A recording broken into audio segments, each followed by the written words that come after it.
I remember the exact second my world crashed down. It was like watching a movie scene in slow motion. There was my boss, Alex, smiling confidently in a packed auditorium, showcasing software that I'd coded through sleepless nights. Software that made him a millionaire, while I barely paid my rent. My name is Riley Chen, and I'm a cybersecurity engineer. Or at least, I was until 3 months ago when everything changed.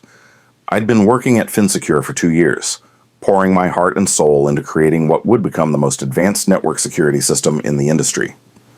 Every line of code, every algorithm, every innovative feature came from my mind and my hands. But as I sat in that dark corner of the conference room, watching Alex present his revolutionary software to a room full of potential investors, I realized I'd been nothing more than a ghostwriter in my own success story. The presentation was flawless. Alex moved across the stage with the confidence of someone who truly understood every aspect of the technology he was selling. He spoke about the intricate security protocols, the machine learning algorithms, the adaptive threat detection systems, all features I had conceptualized, designed, and implemented during countless nights in the office while he was at expensive dinners with clients. The audience was captivated. I watched their faces light up as Alex demonstrated the software's capabilities, knowing that behind every impressive feature was a memory of me debugging code at 3 a.m, surviving on nothing but coffee and determination. When the Q&A session began, my stomach churned. A venture capitalist raised his hand and asked about the technical architecture of the threat detection module. Alex's answer was smooth and confident, but I noticed the subtle tells, the way he paused just a fraction too long before technical terms, the slightly rehearsed quality of his explanations. He was performing my knowledge, wearing my expertise like a borrowed suit that fit just well enough to fool the untrained eye. Then came the moment that shattered everything. An investor asked, "Who was the lead developer on this project? I'd love to meet the genius behind this technology." Alex smiled that charming smile that had gotten him his CEO position and said, "I'm proud to say this was my personal project. I've been working on cybersecurity solutions for years, and this represents the culmination of my vision and technical expertise." The room erupted in applause. I felt the blood drain from my face as I processed what had just happened. Not only had Alex failed to mention me, but he had actively claimed credit for my work. My 2 years of innovation, problem solving, and technical brilliance had just been attributed to someone who couldn't debug a simple loop without asking for help. I remained in my seat as the presentation concluded, and investors swarmed around Alex, eager to write checks for technology they believed he had created. The funding round was oversubscribed within hours. FinSecure raised $12 million based on my software, and Alex's personal stake made him wealthy beyond imagination overnight. When I finally worked up the courage to approach Alex after the crowd had dispersed, his response was even more devastating than his omission. "Riley," he said with that practiced corporate tone, "you need to understand how business works. Ideas are cheap. Execution is everything. I executed this vision. I built the company. I secured the funding. I made the connections. You wrote code. That's what you're paid to do." His words hit me like a physical blow. 2 years of my life, my creativity, my problem-solving genius reduced to writing code. It was like telling Michelangelo he just moved paint around, or dismissing Mozart as someone who arranged notes. I tried to argue, to explain that the software's core innovations were mine, but Alex cut me off with a wave of his hand. "Look, Riley, you're a talented programmer, but you lack the big picture thinking required for true leadership. The software exists because I gave you direction, resources, and a platform. Without FinSecure, your ideas would still be sitting in your bedroom computer gathering digital dust." That night, I went home to my tiny studio apartment and stared at my wall of technical certifications and programming achievements. Everything felt meaningless. I'd been naive to think that merit alone would guarantee recognition. In the corporate world, apparently, proximity to power mattered more than actual contribution. Over the following weeks, Alex's behavior toward me changed dramatically. Where once he had sought my input on technical decisions, now he dismissed my suggestions and excluded me from important meetings. I began to notice whispered conversations that stopped when I entered rooms. My access to certain systems was quietly revoked. The message was clear. I was being marginalized, pushed toward the exit. The breaking point came when Emma Rodriguez, our HR director, called me into her office for what she termed a wellness check-in. Emma was skilled in corporate psychology, the type of person who could make a termination sound like a promotion opportunity. She sat across from me with a practiced expression of concern and began her carefully orchestrated performance. "Riley, we've noticed you seem stressed lately. Some colleagues have mentioned that you appear withdrawn, perhaps overwhelmed by your workload. We're concerned about your well-being and wondering if you might benefit from some time off to recharge and refocus." The subtext was unmistakable. They were building a case to remove me, painting me as mentally unstable or unable to handle my responsibilities. I'd seen this playbook before: create a paper trail suggesting performance or psychological issues, then use it to justify termination while protecting the company from potential lawsuits. "I'm fine. Emma, I've been working on some challenging projects, but nothing I can't handle. Is there a specific performance issue we need to address?" Emma smiled that hollow corporate smile and shuffled through some papers on her desk. "It's not about specific performance metrics, Riley. It's about your overall integration with the team and your apparent difficulty adapting to the company's evolving needs. Sometimes brilliant individual contributors struggle when companies scale beyond their comfort zone." The psychological manipulation was masterful. She was simultaneously complimenting my technical skills while suggesting I was somehow deficient in areas that mattered more.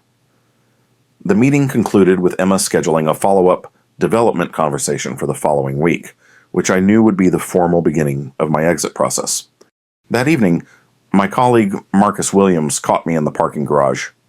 Marcus was one of the few people at FinSecure who understood the technical depth of my contributions. He'd worked closely with me on several modules of the security system and had witnessed firsthand the nights I'd spent solving problems that would have taken anyone else weeks to crack. "Riley, you need to be careful," Marcus said, looking around nervously to ensure we weren't overheard. "There are rumors that Alex is planning to clean house. Word is he wants to bring in his own team of developers who will be completely loyal to his vision. Several of us who worked on the original system are being targeted."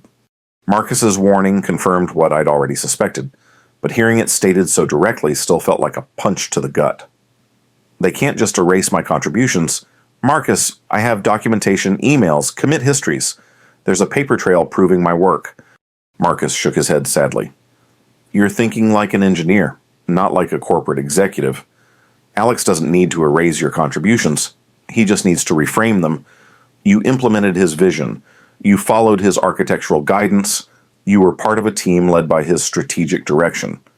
By the time he's done spinning the narrative, your role will sound like that of a highly skilled contractor who helped bring his ideas to life." That night, I made a decision that would change everything. If FinSecure was going to steal my work and destroy my career, I would document everything, not just for potential legal action, but for my own sense of justice and preservation of truth. I spent the weekend setting up a comprehensive documentation system in my home office. I gathered every email exchange where Alex had asked me technical questions he couldn't answer himself. I preserved chat logs where I had explained complex algorithms to him in simple terms. I collected GitHub commit histories showing the evolution of the codebase, with timestamps proving when each innovation had been introduced. Most importantly, I documented something that would prove crucial later: the unique technical fingerprints I had embedded throughout the system.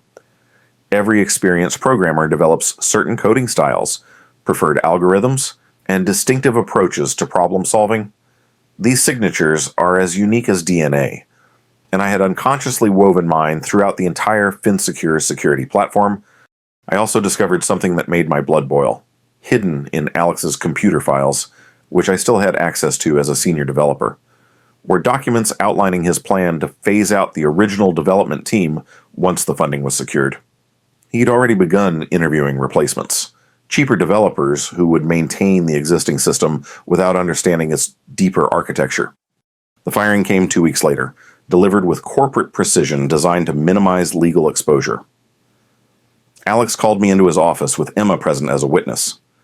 The termination was framed as a strategic restructuring with a generous severance package that included a non-disclosure agreement and a 2-year non-compete clause. Riley, we've decided to take the company in a new direction that requires different skill sets. Your contributions have been valuable, but we need team members who can adapt to our evolving business model. We're offering you 6 months of salary as severance, plus continued health insurance, in exchange for your agreement to our standard NDA and non-compete terms. The contract they placed in front of me was a masterpiece of legal manipulation. The NDA would prevent me from discussing my role in developing the security system, while the non-compete would bar me from working in cybersecurity for 2 years. They were essentially offering me money to disappear and remain silent about my stolen work. I signed the papers, but not because I was defeated. I signed them because I already had a plan that would make their contract meaningless. While they thought they were silencing me, I was actually buying myself time to execute the most comprehensive professional revenge in tech industry history. The same day I left FinSecure, I filed incorporation papers for ShadowSec LLC, a cybersecurity consulting company that would operate in complete stealth mode. Officially, I was unemployed and bound by a non-compete agreement.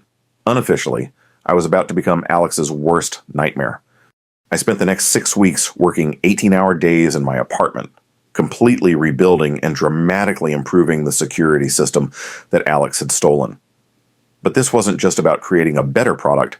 It was about creating a weapon that would expose the truth and destroy the foundation of his fraudulent success. The new system incorporated everything I had learned from 2 years of real-world testing and client feedback. But it also included features that the original system could never match. I implemented advanced machine learning algorithms that could adapt to emerging threats in real time. I developed quantum-resistant encryption protocols that would future-proof the system against technological advances. Most importantly, I embedded identification markers throughout the code that would prove its true authorship beyond any doubt. But I also did something that would prove decisive in the coming battle. I had discovered a critical security vulnerability in the original system that Alex and his team had never noticed. It wasn't malicious, just a subtle flaw in the authentication protocol that could potentially be exploited under very specific circumstances. Instead of reporting this vulnerability, I designed my new system to highlight it through carefully timed stress tests that would expose the weakness at the worst possible moment for FinSecure. While I worked on the technical aspects of my revenge, I also began building the business infrastructure that would support my eventual revelation. I reached out to former colleagues who had left FinSecure, slowly building a network of developers who understood the truth about the original system's development. I contacted cybersecurity journalists who specialized in exposing corporate fraud in the tech industry. Most importantly, I identified the key clients who were paying FinSecure millions of dollars for security services based on my stolen technology. The breakthrough came when I completed the new system and began quietly sharing it with select members of the cybersecurity community. I released it as open-source software through anonymous channels, presenting it as an experimental platform developed by a collective of security researchers. The response was immediate and overwhelming.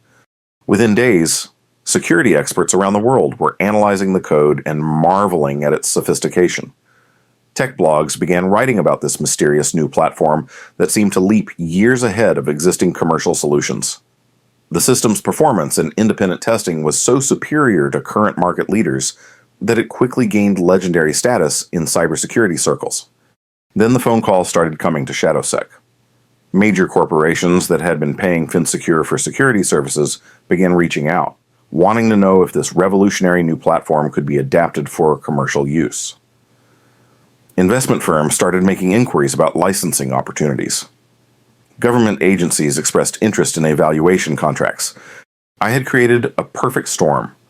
The cybersecurity world was buzzing about technology that made FinSecure's offering look obsolete, while FinSecure's own clients were beginning to question whether they were getting value for their substantial security investments. Alex was completely unprepared for what happened next.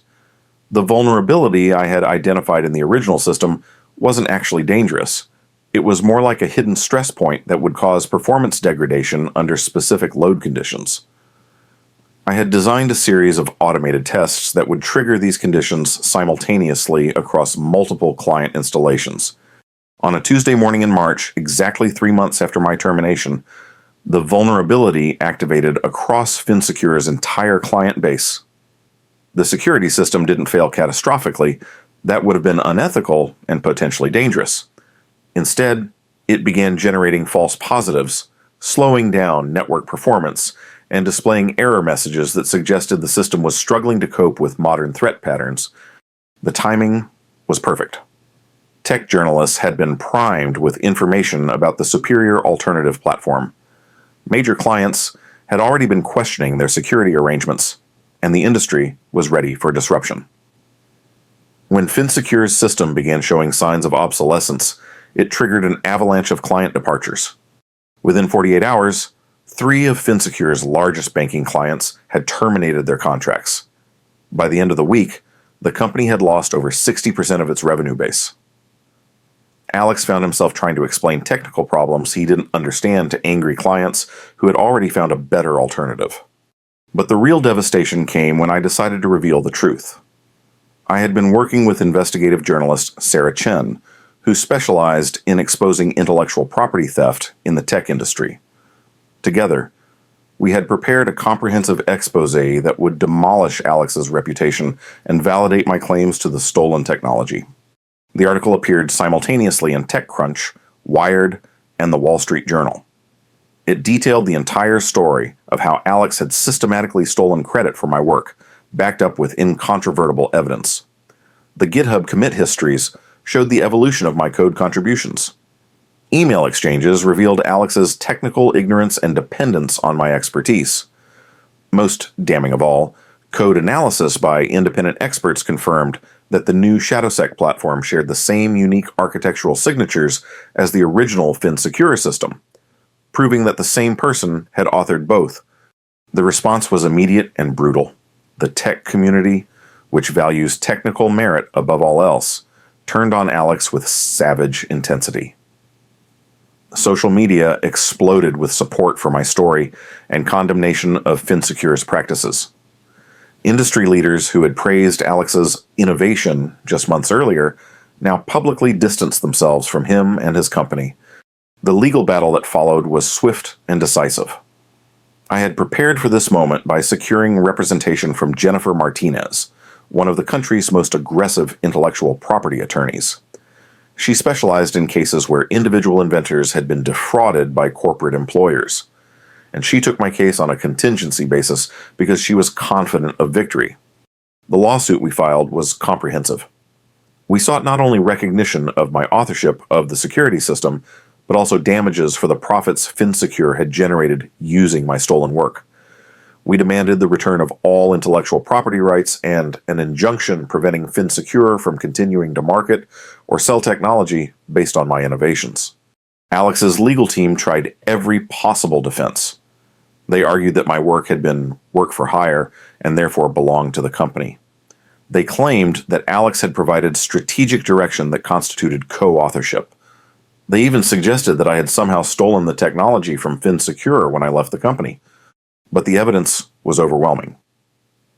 My attorney presented a timeline showing that every major innovation in the security system had originated from my personal research and development efforts. We demonstrated that Alex had consistently relied on my technical explanations and had never contributed original technical ideas to the project. Most convincingly, we showed that the new ShadowSec platform incorporated advanced features that Alex couldn't possibly have conceived or implemented, proving that I was the true architect of both systems.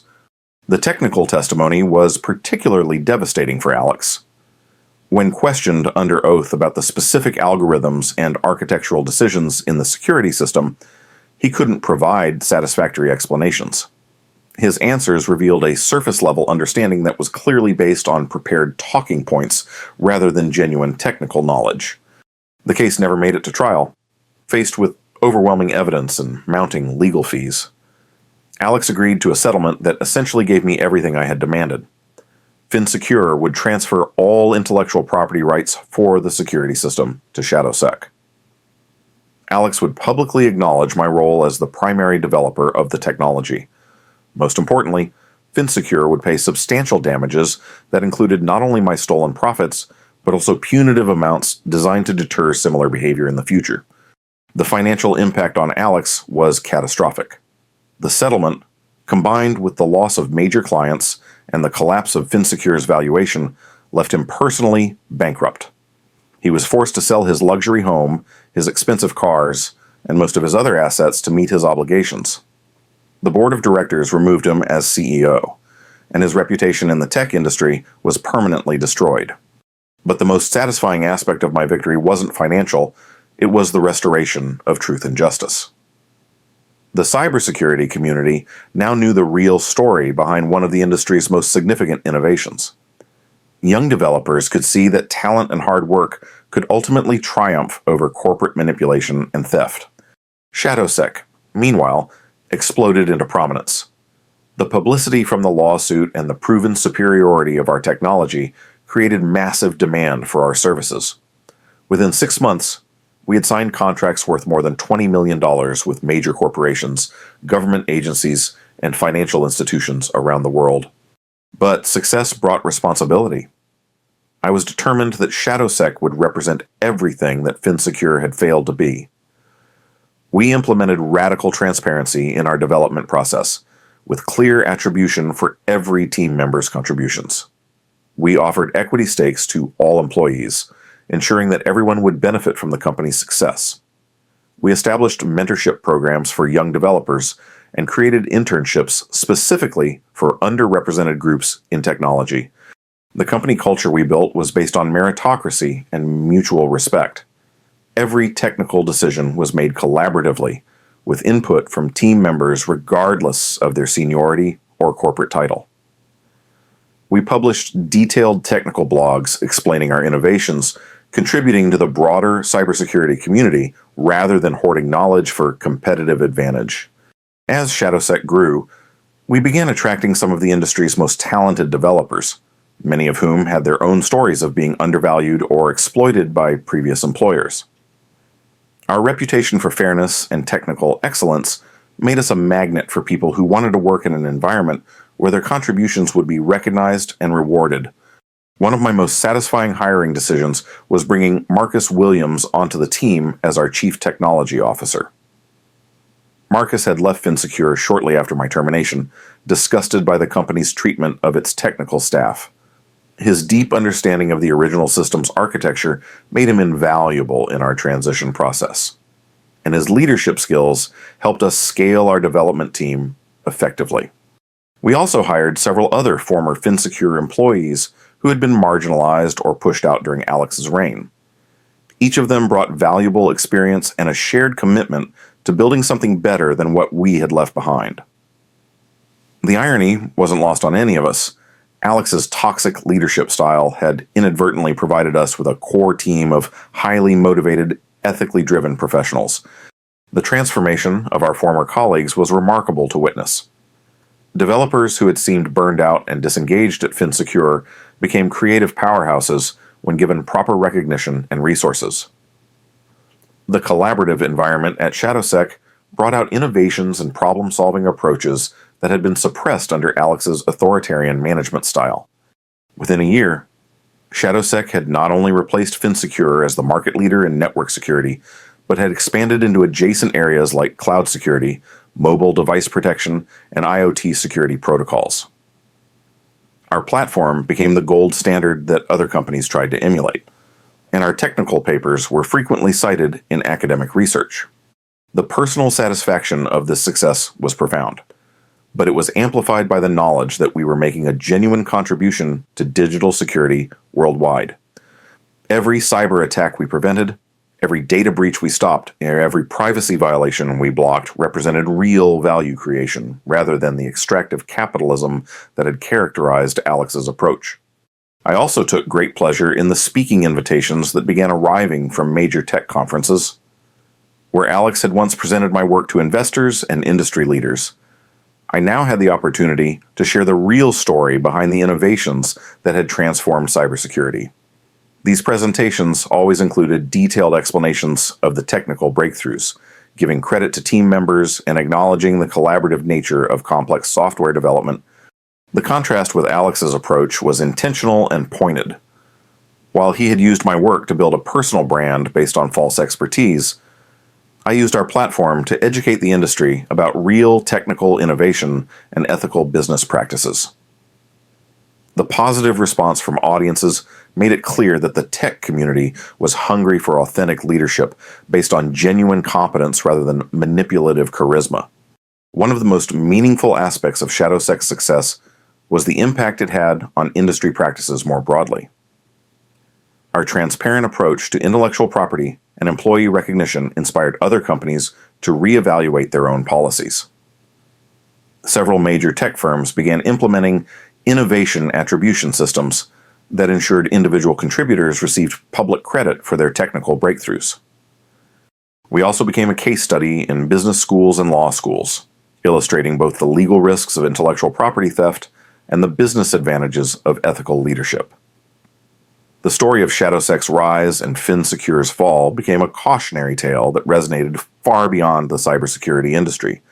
Looking back on the entire experience, I realized that Alex's betrayal, while painful, had ultimately led to outcomes that were far better than anything I could have achieved while remaining at FinSecure. His theft of my work had forced me to develop not just technical skills, but also business acumen, legal knowledge, and leadership capabilities that I might never have acquired otherwise. The process of building ShadowSec from nothing had taught me lessons about entrepreneurship, team building, and strategic thinking that no corporate job could have provided. The legal battle had given me a deep understanding of intellectual property law and corporate governance that proved invaluable in protecting our innovations and structuring our growth. Most importantly, the experience had clarified my values and priorities in ways that would guide every future decision. I now understood that technical excellence without ethical leadership is ultimately hollow, and that sustainable success requires building systems that benefit everyone involved rather than extracting value for a privileged few. As ShadowSec continued to grow and evolve, we maintained our commitment to the principles that had driven our initial success. We regularly reviewed our compensation structures to ensure fairness across all roles and experience levels. We implemented 360-degree feedback systems that allowed team members to evaluate leadership performance. We established profit-sharing arrangements that gave everyone a stake in our collective success. These practices weren't just ethical imperatives, they were also strategic advantages. Our reputation for treating employees fairly made us a preferred destination for top talent, giving us access to the best minds in cybersecurity. Our transparent approach to business practices built trust with clients who had been burned by less scrupulous competitors. Our commitment to innovation over exploitation attracted investors who understood the long-term value of sustainable business models. The final chapter in the saga came 2 years after my termination from FinSecure, when Alex made a desperate attempt to return to the industry. He had burned through most of his remaining assets trying to start a new company, but his reputation made it impossible to attract either talent or investment. In a move that demonstrated his complete lack of self-awareness, he reached out to me through intermediaries, suggesting that we put the past behind us and collaborate on new projects. The audacity was breathtaking. The man who had stolen my work, destroyed my career, and attempted to erase my contributions was now asking for my help to rebuild his own prospects. The request revealed both his continuing technical incompetence and his fundamental misunderstanding of the ethical principles that drove the cybersecurity community. My response was brief and final. I had no interest in working with someone who had proven himself untrustworthy and exploitative. More importantly, I was building something far more valuable than anything Alex could offer, a company culture and technical platform that would outlast any individual ego or personal agenda. The contrast between our respective trajectories served as a powerful validation of the principles that had guided my journey from stolen employee to successful entrepreneur. While Alex had tried to build success on a foundation of deception and exploitation, ShadowSec had grown through genuine innovation, ethical leadership, and collaborative excellence. Today, ShadowSec employs over 200 people across multiple offices around the world. Our security platform protects millions of users and processes billions of transactions daily. We have been granted dozens of patents for innovations that have advanced the entire field of cybersecurity. Our employee satisfaction ratings consistently rank among the highest in the tech industry, and our voluntary turnover rate is virtually zero. But perhaps the most meaningful measure of our success is the culture we have created, one where technical merit is recognized, where contributions are attributed fairly, and where every team member has the opportunity to grow and succeed based on their efforts and abilities rather than their proximity to power or their skill at corporate politics. The experience taught me that in the technology industry, and perhaps in business more broadly, authentic success requires alignment between technical excellence and ethical behavior. Companies that try to separate these elements, that pursue profit without principles or innovation without integrity, may achieve short-term gains. But they ultimately face the same fate as Finsecure. When you steal someone else's work, you don't just take their achievements, you dig your own grave. In the world of technology, truth always finds a way back to its rightful owner. And when it does, the reckoning is swift, complete, and permanent. The cybersecurity landscape today is stronger and more ethical because of the choices made during this pivotal period. ShadowSec's success has inspired countless other entrepreneurs to build companies based on fair treatment of technical talent and transparent attribution of innovations. The industry has learned that sustainable competitive advantage comes from empowering creators rather than exploiting them. As I write this from my office overlooking the San Francisco Bay, surrounded by a team of brilliant engineers who know their contributions will be recognized and rewarded, I can't help but smile at the irony of the situation. Alex's attempt to steal my future ended up giving me something far more valuable than anything I could have achieved as his employee. The opportunity to build something truly meaningful from the ground up. The lesson for every young developer, every creative professional, every innovator working within corporate structures is clear. Document your contributions, understand your value, and never accept that your work should benefit others without fair recognition and compensation. The technology industry has room for ethical leaders who understand that true success comes from lifting others up rather than stepping on them. In the end, justice in the tech world isn't just about legal victories or financial settlements. It's about building systems and cultures that ensure talent is rewarded, innovation is attributed correctly, and the next generation of creators can build their careers on foundations of trust and mutual respect rather than exploitation and theft. The story of ShadowSec continues to evolve, but its foundational lesson remains constant. Authenticity and ethical behavior aren't just moral imperatives in the technology industry, they're the most reliable paths to sustainable success. When you build on truth rather than deception, when you empower others rather than exploit them, when you create value rather than extract it, you don't just build a business, you build a legacy that will outlast any individual career or corporate entity,